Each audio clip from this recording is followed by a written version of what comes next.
Qani olinglar. Qani oldik. Do'stlarim, qarash. Nimaga osh qora kuydirib yuboribdi? Sening choyxonaga birinchi marta borgan do'sting.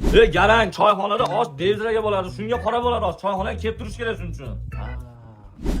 Akalar kamchilik yo'qmi? Yo'q, rahmat. Endi kamchilik bor. Nima kamchilik? Kamchilik. Qishga bir dona ko'mir olib bering menga.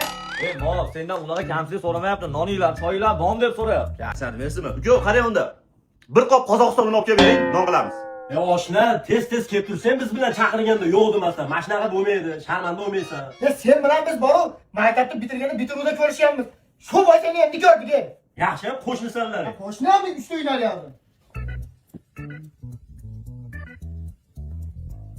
Oshna o'g'li bola-kin, kelganimdan beri tikilib qarab turibdi-da, ko'zimga rosa siq ko'rinyapti. Ismimni ham bilar ekan. Kim edi u? Jinnimisan, oshnamiz Islom bo'ladi. Bitta partda 9 yil o'qigansan shu bola bilan. Esingda yo'qmi? Asl uchun choyxonaga kelib tur deyman senga. Sirdoshim Islommi? Ha. Islom esingdami? Mayda paytali zebra tushgan bor edi-yu. Polni tagiga tushirib o'rgansan sen. O'zingni bos, o'tir. Akalar mana sira keldi. Aka, mana akaga solgin, ko'proq choyxonaga kelsin. Rahmat, kelin boshda ko'p yashang, umringiz uzoq bo'lsin. U senga siz solab, kelin salom bergan yo'q, unga pul berasan. Hali bunga pul ham beraman. Kedinliklarim ko'p o'zi.